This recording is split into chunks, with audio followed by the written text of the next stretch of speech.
Love FM।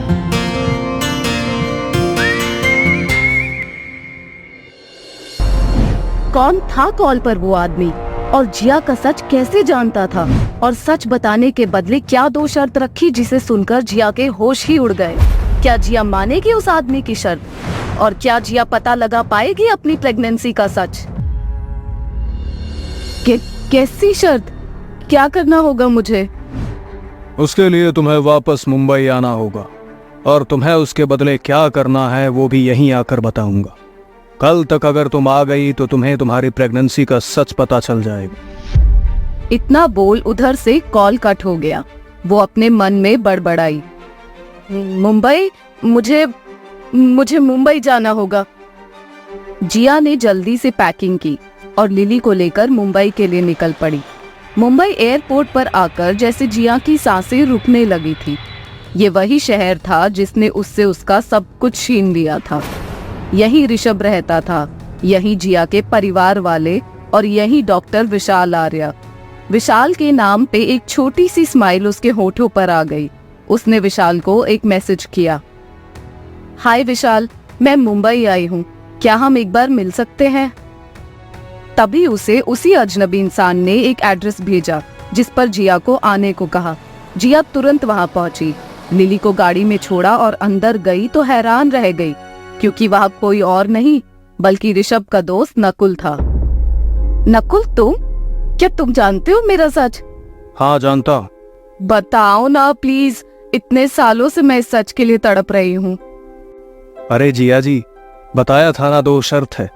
पहले आपके account में इतना पैसा है, उसमें से बस 1 करोड़ रुपए चाहिए, और इससे अलग आपके साथ एक रात बितानी है।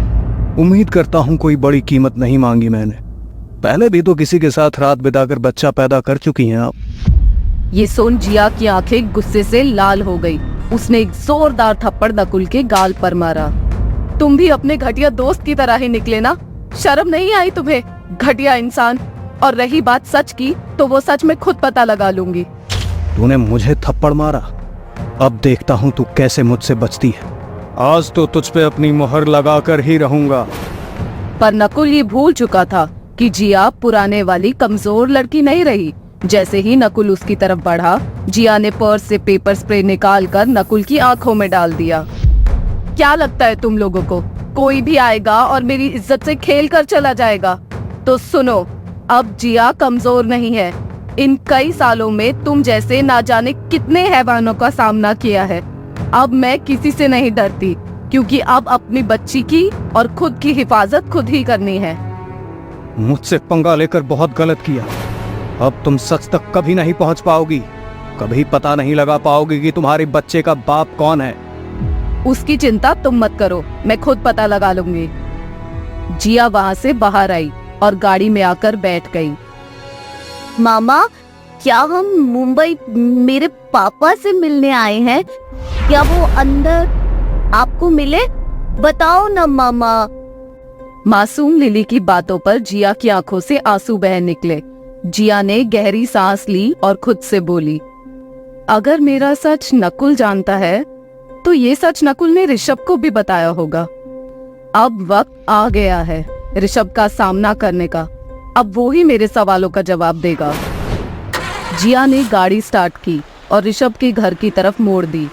घर के दरवाजे पर पहुंचकर जिया ने लिली को गाड़ी में ही रुकने को कहा और उसे एक वीडियो गेम दे दिया।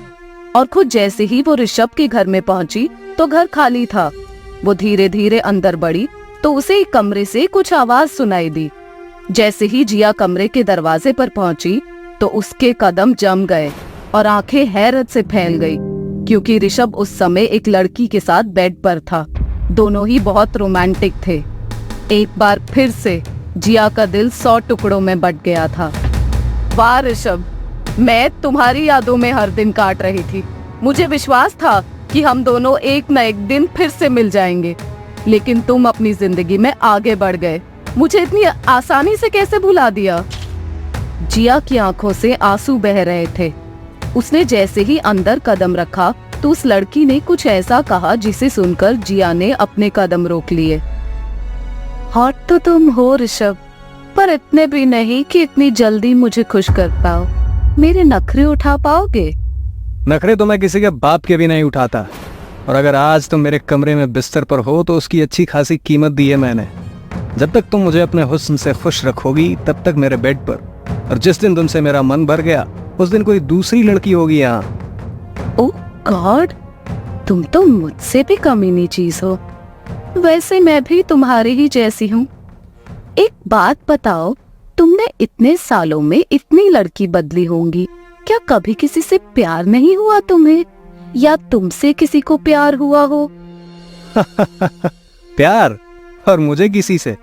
मुझे लड़कियों के सिर्फ एक ही चीज से मतलब है, रात खत्म बात खत्म। और हाँ, याद आया, कुछ साल पहले एक स्टूपिड लड़की को मुझसे प्यार हुआ था। क्या नाम था उसका? हाँ, जिया माथुर। बड़ी फिल्मी लड़की थी यार, शादी शादी शादी, बस हर वक्त शादी की रट लगाए रखती थी। और कमाल की बात, उसने मुझे कभी हाथ भी नहीं लगाने दिया। और तुम फिर भी उसके साथ रहे, पर क्यों? तुम्हें बड़ा इंटरेस्ट आ रहा है? ठीक है, फिर बताता हूँ। उसकी शर्त थी कि शादी से पहले कोई उसे हाथ नहीं लगाएगा, और इस बात का उसे बहुत घमंड था। पर ऋषभ खन्ना को लोगों का गुरूर तोड़ना बहुत पसंद है, इसलिए मैं उससे झूठे प्यार के वादे करता रहा और शादी के लिए भी तैयार हो गया।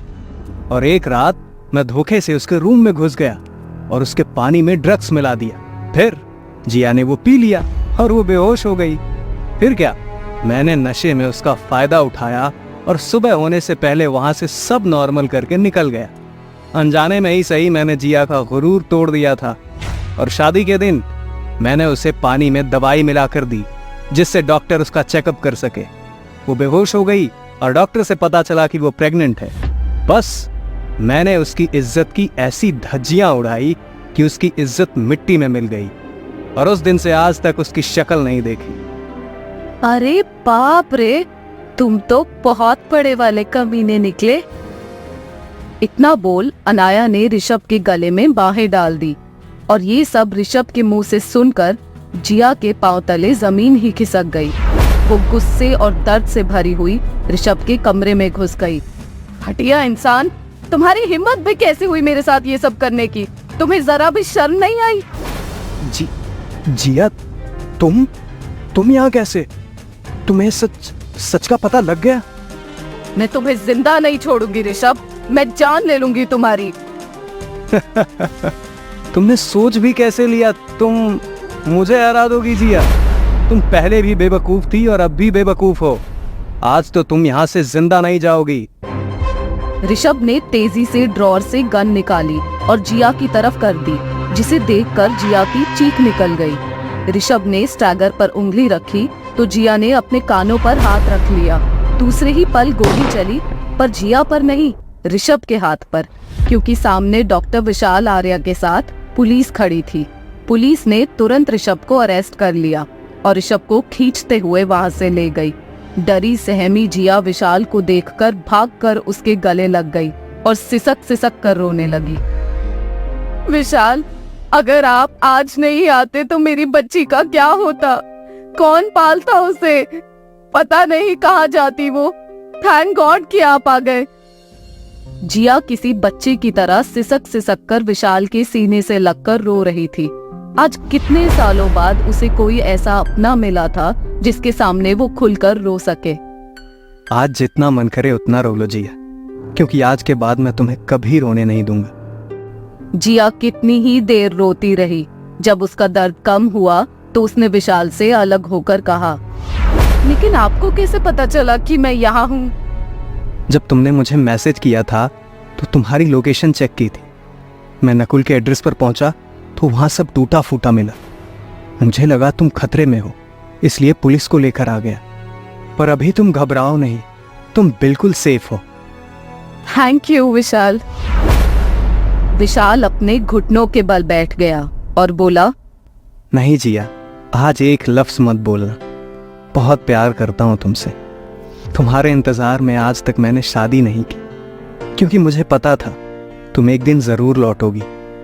लेकिन आज तुम नहीं बोलोगी, मैं बोलूंगा। तुम मेरे प्यार को अपना लो, मुझे और खुद को एक मौका दो। और लिली, तुम्हारी बेटी, उसे भी तो बाप का प्यार चाहिए ना, उसे भी तो बाप का नाम चाहिए ना। अकेले कब तक दुनिया से लड़ोगी? मैं तुमसे वादा करता हूं, मैं अपनी जिम्मेदारी तुमसे पहले लिली के साथ निभाऊंगा।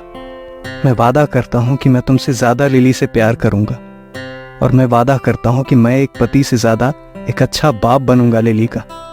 प्लीज मुझसे शादी कर लो। ये सुन जिया की आंखों में आंसू आ जाते हैं। मैंने प्यार में बहुत बड़ा धोखा खाया है विशाल। मैं नहीं जानती कि मैं आपसे कभी प्यार कर पाऊंगी कि नहीं, पर मैं भी वादा करती हूँ इस रिश्ते को पूरी ईमानदारी से निभाऊंगी।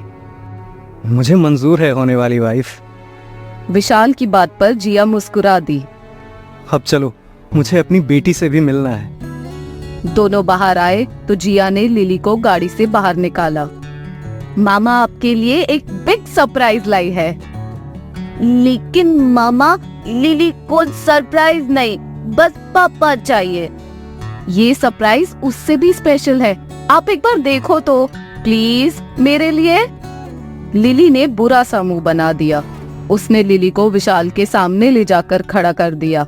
सामने हैंडसम से विशाल को देखकर लिली खुशी से चीख उठी। वाओ मामा, ये इतने हैंडसम, ये मेरे पापा है क्या? विशाल ने अपनी बाहें फैला दी। यस लिली बेटा, मैं आपका पापा हूँ। आप मुझे डैडा भी बुला सकती हैं। लिली भागकर विशाल से लिपट गई। जिया ये देखकर मुस्कुरा दी। खुशी के आंसू का एक कतरा उसकी आंखों से बह निकला। विशाल लिली को बेपनाह प्यार कर रहा था, और ये देखकर आज सालों बाद जिया के चेहरे पर खुशी और सुकून था।